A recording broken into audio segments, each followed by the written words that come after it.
Hello दोस्तों। आज की इस वीडियो में हम कवर करेंगे ओएस मॉड्यूल। आप सब लोग अपने कंप्यूटर में फाइल तो बनाते ही होंगे, डिलीट भी करते होंगे, फोल्डर क्रिएट करते होंगे, फोल्डर नेविगेट करते होंगे और ये सब मैनुअली करते होंगे। अब सोचो अगर आप पाइथन कोड लिखकर अपने ऑपरेटिंग सिस्टम को बोल सको कि ये फोल्डर बनाओ, ये फाइल क्रिएट करो, ये पूरा सिस्टम स्कैन करो। यही पावर देता है पाइथन का ओएस मॉड्यूल। चलो इसको समझते हैं। पाइथन का जो ओएस मॉड्यूल होता है वो बाय डिफ़ॉल्ट पाइथन के साथ आता है। जब आप पाइथन इंस्टॉल करोगे तो वो ओएस मॉड्यूल स्टार्ट में ही साथ में ही आएगा। ऐसे ही डेट एंड टाइम, मैथ, कुछ और मॉड्यूल्स भी होते हैं जो कि साथ में ही आते हैं। आपको कोई एक्स्ट्रा इंस्टॉलेशन या डाउनलोड करने की ज़रूरत नहीं है। आप अपने पाइथन फाइल में, जैसे कि यहाँ पे os.py फाइल मैंने बनाई है, आप लिखोगे import os, तो आप इस ओएस मॉड्यूल के जितने भी फंक्शन हैं उनको यूज़ कर सकते हो। चलो कुछ इंपॉर्टेंट फंक्शन को हम एक्सप्लोर करते हैं। अब मान लो आपको रिक्वायरमेंट है कि आप जानना चाहते हो आप किस फोल्डर में अभी काम कर रहे हो। जैसे कि मुझे पता है मैं मिस्टर डाउटी डेमो के अंदर मॉड्यूल्स फोल्डर के अंदर काम कर रहा हूँ। तो अगर मैं इसको प्रिंट कराना चाहता हूँ तो मैं प्रिंट लिखूंगा और os dot get C W D function use करूँगा। os मॉड्यूल का गेट सी डब्ल्यू डी यानी कि करंट वर्किंग डायरेक्टरी वाला फंक्शन यूज़ करूँगा। अगर मैं इसको रन करता हूँ तो देखो मुझे मेरा मॉड्यूल्स वाला फोल्डर का पाथ दिख गया। अब अगर मैं इस फोल्डर के अंदर काम नहीं करना चाहता, मैं किसी और फोल्डर के अंदर काम करना चाहता हूँ, मान लो कि एक डेस्कटॉप पे फोल्डर है, मुझे उसमें कुछ ऑपरेशंस करने हैं, तो मैं अपनी डायरेक्टरी को चेंज भी कर सकता हूँ। तो अभी के लिए मैं एग्जांपल के लिए ये वाला फोल्डर ले रहा हूँ इसी प्रोजेक्ट के अंदर, पर आप कोई भी फोल्डर को से अपनी डायरेक्टरी को चेंज कर सकते हो किसी भी फोल्डर पाथ से। अब मैं करूँगा राइट क्लिक कॉपी पाथ। अगर आप विंडोज़ में काम कर रहे हो तब भी आपको राइट क्लिक करके कॉपी पाथ आप कर सकते हो। आपने पाथ कॉपी कर लिया, आपको फंक्शन यूज़ करना है os.chdir और इसमें अपना पाथ सेंड कर देना है। अब आप रन करोगे तो आपकी जो करंट वर्किंग डायरेक्टरी है वो चेंज हो चुकी है फोल्डर वन। अब फॉर एग्जांपल आप इस फोल्डर वन में एक और सब फोल्डर क्रिएट करना चाहते हो। इसमें ऑलरेडी सब फोल्डर वन, सब फोल्डर टू, सब फोल्डर थ्री है। मैं सब फोल्डर फोर क्रिएट करना चाहता हूँ, तो मेरे को क्या करना होगा? उसके लिए ओएस के मॉड्यूल के अंदर एक फंक्शन है mkdir। इसमें बस मुझे अपने फोल्डर का नाम देना है जो मैं देना चाहता हूँ, जो कि है फोल्डर फोर। सब फोल्डर फोर मैंने नाम दे दिया। अब मैं जब इसको रन करूंगा तो आप यहाँ पे ध्यान रखना, यहाँ पे एक फोल्डर एक्स्ट्रा क्रिएट हो जाना चाहिए। जैसे ही मैंने रन किया और ये देखो सब फोल्डर फोर क्रिएट हो गया। अगर मेरे को कोई फोल्डर डिलीट करना है, सेम ऑपरेशन कि मुझे os डॉट rmdir लिखूंगा और यहाँ पे फोल्डर नेम लिख दूंगा। जैसे कि मैं सब फोल्डर फोर को ही डिलीट करना चाहता हूँ तो मैं लिखूंगा सब फोल्डर फोर। तो आप देखना ये वाला फोल्डर जो है डिलीट हो जाएगा। मैं इसको रन करूंगा एंड वैनिश। तो इस तरीके से आप अपनी डायरेक्टरी चेंज करके उस डायरेक्टरी में ऑपरेशंस कर सकते हो। अब देखते हैं अगर आपको किसी फोल्डर के अंदर जो फाइल पड़ी है उसको रीनेम करना है तो आप क्या कर सकते हो। तो उसके लिए भी हमारे पास एक बहुत सिंपल फंक्शन है जिसका नाम रीनेम ही है। कैसे? फॉर एग्जाम्पल मैं इस डायरेक्टरी के अंदर जो ये old dot T X T है इसको रीनेम करना चाहता हूँ new dot T X T से। तो मैं क्या कर सकता हूँ? पहले मैं अपनी डायरेक्टरी चेंज करूँगा, मैं कॉपी पाथ करूँगा और यहाँ पे अपने दूसरे फोल्डर का पाथ पेस्ट कर दूंगा। तो मेरी अब डायरेक्टरी ये हो चुकी है, मेरी डायरेक्टरी चेंज हो गई। अब मैं एक बार आपको प्रिंट करके दिखा देता हूँ कि मेरी डायरेक्टरी चेंज हुई है या नहीं। इसको मैं हटा देता हूँ नीचे से। अब आप देखो आपकी डायरेक्टरी फोल्डर टू हो चुकी है। अब आप रीनेम करना चाहते हो os डॉट, हमें फंक्शन यूज़ करना है रीनेम। किस फाइल को? Old dot T X T file को। क्या नाम देना चाहते हो? New dot T X T देना चाहते हो। ठीक है, इसको आप डबल कोट्स के अंदर रखोगे नेम को, ओल्ड नेम न्यू नेम। अब मैं इसको रन करूंगा तो देखो ये new dot T X T में कन्वर्ट हो गई, मतलब उसका नाम चेंज हो गया। अब मैं न्यू को अगर दोबारा से ओल्ड करना चाहता हूँ, बस यहाँ पे न्यू कर दिया, यहाँ पे ओल्ड। ये मतलब मेरा जो जिसको मेरे को रीनेम करना है और क्या नाम मुझे देना है यहाँ पे देना है विद एक्सटेंशन।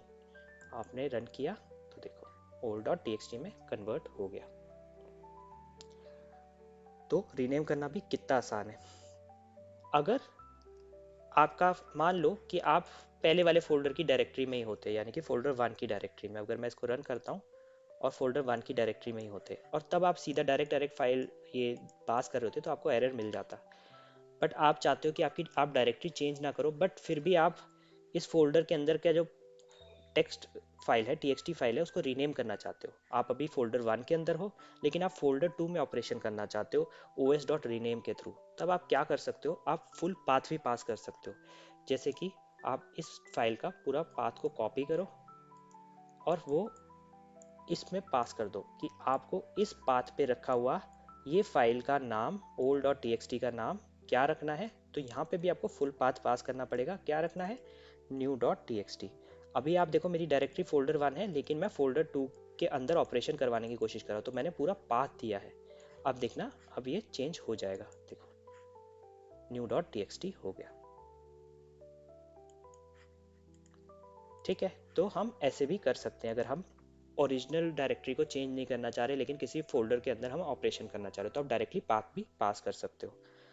अब एक और फंक्शन देखते हैं ओएस मॉड्यूल का जो बहुत इंपॉर्टेंट है। जैसे कि आप जानना चाहते हो कि आपका फोल्डर कब मॉडिफाई हुआ है, कब क्रिएट हुआ है, कब किसने एक्सेस किया है, तो उसके लिए हमारे पास एक बहुत अच्छा फंक्शन है, वो है स्टैट फंक्शन। उसमें आप अपना फोल्डर पाथ पास कर दो। फॉर एग्जांपल मैं चाहता हूँ कि सब फोल्डर 1 कब क्रिएट हुआ है ये जानना चाहता हूँ। ठीक है, तो मैं इसको पास करूँगा और अब मैं क्या करूँगा, ऐसा करता हूँ जो इस फंक्शन का आउटपुट आए मैं उसको एक वेरिएबल में स्टोर कर देता हूँ। मैंने एक वेरिएबल लिया स्टैट्स और इसके अंदर अपना os डॉट स्टैट फंक्शन का जो स्टैट फंक्शन का जो रिजल्ट है स्टोर करा दिया। अब मैं जब इसको प्रिंट कराऊंगा स्टैट्स को, तो ये मुझे टाइम स्टैम्प दे देगा। सी टाइम मतलब क्रिएट टाइम, एम टाइम मतलब मॉडिफाई टाइम, ए टाइम मतलब एक्सेस टाइम। अब ये तो मेरे को टाइम स्टैम्प के अंदर दिखा रहा है कि फॉर्मेट में दिखा रहा है। अगर मैं चाहता हूँ मैं डेट और टाइम फॉर्मेट में इसको कन्वर्ट करना चाह रहा हूँ, तो मैं क्या यूज़ कर सकता हूँ, तो मैं एक और पाइथन की स्टैंडर्ड लाइब्रेरी है वो है डेट एंड टाइम, मैं उसका यूज़ कर सकता हूँ। तो डेट एंड टाइम में एक फंक्शन होता है फ्रॉम टाइम स्टैम्प, मैं उसका यूज़ कर सकता हूँ। तो मैंने ऑलरेडी ये लिखा हुआ है तो मैं आपको बस ये समझा देता हूँ। इसमें मैं क्या कर रहा हूँ, मैंने लास्ट मॉडिफाई प्रिंट कराया, साथ में मैंने date and time dot from time stamp function use किया। उसमें मैंने इस वेरिएबल के अंदर की S T M time pass किया है, मॉडिफाई डेट के लिए, मॉडिफाई टाइम के लिए, एक्सेस के लिए कि किस टाइम एक्सेस किया और किस डेट को एक्सेस किया, उसके लिए मैंने यहाँ पे S T dot A time pass किया है सेम फंक्शन में ही, और ऐसे ही क्रिएटेड के लिए सी टाइम पास किया है। अब मैं इसको रन करूँगा तो आप देखोगे मुझे डेट और टाइम प्रॉपर फॉर्मेट में मिल जाएंगे। तो ये भी आपका फंक्शन बहुत यूज़फुल है। अब मान लो आप चाहते हो, आपके पास एक फोल्डर दिया गया उसमें बहुत सारी फाइल है, मतलब थाउजेंड्स ऑफ फाइल है, लेकिन आप चाहते हो कि मैं उसको डॉक्यूमेंट करना चाह रहा हूँ, कि मैं एक लिस्ट में उसको लिखना चाह रहा हूँ कि इसके इस फोल्डर के अंदर कौन सा फोल्डर है और कौन सी फाइल्स है। तो वो भी आप चेक कर सकते हो कैसे, एक लिस्ट डायरेक्टरी फंक्शन होता है। तो आपको बस लिखना है os डॉट लिस्ट dir और अपना पाथ कर सेंड कर देना है। ये पाथ कोई भी हो सकता है, यहाँ पे मैं इस फोल्डर मतलब इस प्रोजेक्ट के अंदर का जो फोल्डर है उसी को पास कर दे रहा हूँ। अगर आप चाहो तो आप कोई और फोल्डर अपने डेस्कटॉप पे रखा हुआ फोल्डर है उसको ट्राइवर्स करके देख सकते हो। तो अब यहाँ पे मैं जब प्रिंट कराऊंगा तो इसके अंदर के जितने भी फोल्डर और फाइल होंगे वो मुझे आउटपुट में दे देगा। अब मैं इसको रन कराया तो देखो ये मुझे जितनी भी फाइल्स थी, देखो फाइल 2.txt है, फोल्डर 5 है, फोल्डर 4 है, फोल्डर 6 है और new.txt है, ये मुझे एक लिस्ट के फॉर्म में दे दे रहा है। लेकिन यहाँ पे एक चीज़ नोट करने वाली है, ये उसके अंदर का पार्ट नहीं दे रहा कि इस फोल्डर के अंदर भी कुछ डेटा है, वो मुझे कहीं भी नहीं दिया इसने। अगर मैं ये भी चाहता हूँ कि मुझे पूरा ही ट्री स्ट्रक्चर चाहिए कि फोल्डर के अंदर क्या है, उसके फोल्डर के अंदर कोई और फोल्डर हो या कोई और चीज़ हो, वो भी मुझे डिटेल्स दे, तो मैं क्या कर सकता हूँ। फॉर एग्जाम्पल इस फोल्डर 5 के अंदर मैं एक और फोल्डर बना देता हूँ। क्या बना देता हूँ, फोल्डर 5 अंडरस्कोर इन लिख देता हूँ। ठीक है, अब नहीं ये क्रिएट नहीं हुआ, न्यू डायरेक्टरी फोल्डर 5 अंडरस्कोर इन, हाँ अब क्रिएट हो गया। तो इस फोल्डर 4 के अंदर एक और फाइल है फाइल 4, और फोल्डर 5 के अंदर एक और फोल्डर है फोल्डर 5 अंडरस्कोर इन। अब हम एक फंक्शन यूज़ करेंगे os dot walk function use करेंगे। ठीक है, और उसको प्रिंट करा के देखेंगे os डॉट वॉक, और इसमें मेरे को पाथ पास करना है, कौन से फोल्डर को मुझे देखना है पूरा स्ट्रक्चर, इस वाले फोल्डर का, फोल्डर 2 का। अब मैंने इसको डबल कोट्स के अंदर पास कर दिया अपने पाथ को। अब मैं इसको रन करूंगा तो आप देखोगे आपके पास जनरेटर ऑब्जेक्ट आउटपुट में आया है। जनरेटर ऑब्जेक्ट के बारे में अगर आपको नहीं पता है तो आप मेरे मेरे चैनल के अंदर एक पाइथन जनरेटर नाम की आपको एक वीडियो मिल जाएगी, आप उसको जाके देख सकते हो, तो आपको क्लैरिटी मिल जाएगी कि जनरेटर ऑब्जेक्ट एक्चुअल में क्या होता है। तो यहाँ पे जनरेटर ऑब्जेक्ट हमें मिला है, तो हम इसको अपने लूप में पास कर सकते हैं। तो मैं क्या कर सकता हूँ, फॉर आई इन, तो मैं क्या करता हूँ, os डॉट वॉक, जो ये ऑब्जेक्ट दे रहा है उसको मैं किसी वेरिएबल में पहले स्टोर करता हूँ। तो मैं लिख देता हूँ यहाँ पे जनरेटर ट्री करके दे देता हूँ। ये जनरेटर ऑब्जेक्ट मिलेगा यहाँ पे जनरेटर ट्री में, और ये अब ऑब्जेक्ट को मैं अपने लूप में पास कर देता हूँ। और ये जो टेम्पररी वेरिएबल है आई, इसको मैं प्रिंट कराता हूँ। ठीक है, तो आई जो भी इस जनरेटर ट्री यानी कि जनरेटर ऑब्जेक्ट के अंदर होगा, जेन अंडरस्कोर ट्री के अंदर होगा, उसको मुझे आउटपुट करके देगा। तो यही जनरेटर ऑब्जेक्ट की खासियत है, आप उसको लूप में भी पास कर सकते हो। तो ये आपको ट्राइवर्स करके आउटपुट दे देगा। देखो ये दिखा रहा है फोल्डर 2 के अंदर फोल्डर 5 है, 4 है, 6 है, और जितनी फाइल्स है उनको अलग से लिस्ट में दे देता है, लिस्ट के फॉर्म में दे देता है। ऐसे ही फोल्डर 5, फोल्डर 2 के अंदर ये सारे फोल्डर थे, फोल्डर 5 के अंदर क्या था, फोल्डर 5 के अंदर एक फोल्डर 5 अंडरस्कोर इन नाम का फोल्डर है। ऐसे ही फोल्डर 4 के अंदर क्या है, फाइल 4 है, तो वो एक फाइल दे रहा है। ये अलग अलग लिस्ट के फॉर्मेट में, पहले आपको फोल्डर्स देगा, दूसरे में आपको फाइल्स देगा। ऐसी फोल्डर फाइल्स, कोई फाइल्स हुई तो वो देगा, अगर नहीं है तो एक एम्प्टी लिस्ट प्रोवाइड कर देगा। तो इससे आप डायरेक्टरी ट्री वॉक कर सकते हो, पूरी ट्राइवर्स कर सकते हो। अब देखते हैं कि हम एनवायरनमेंट वेरिएबल्स को भी इसके थ्रू एक्सेस कर सकते हैं, इस ओएस मॉड्यूल के थ्रू।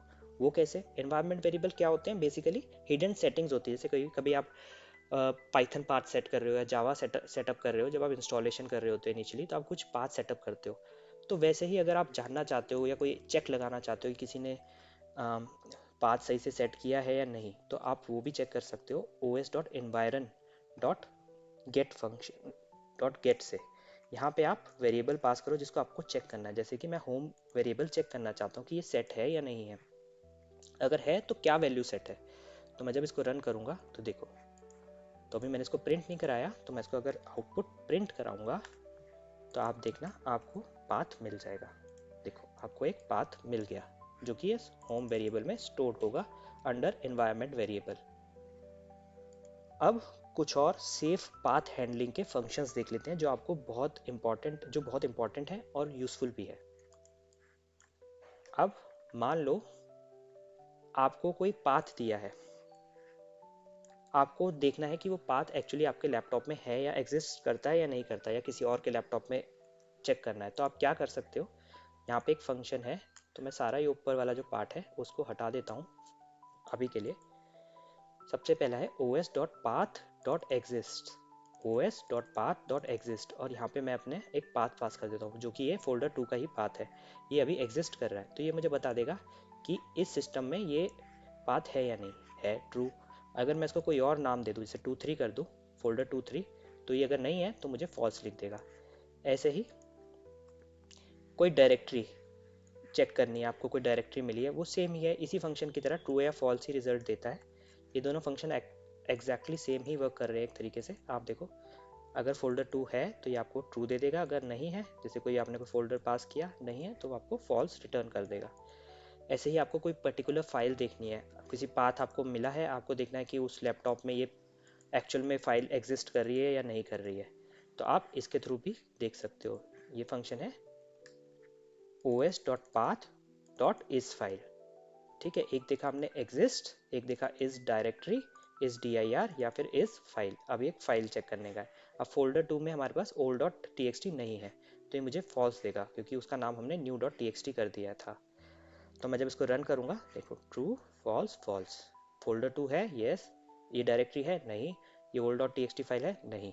ठीक है, ये कितना सिंपल हो गया हमारे को चेक करना। कोई भी पाथ आपको मिल रहा है तो आपको कहीं जाके देखने की जरूरत नहीं है, आप इसमें पास करके दे दो, डाल दो अपना पाथ, तो आपको पता चल जाएगा ये एक्चुअल में है या नहीं लैपटॉप में आपके।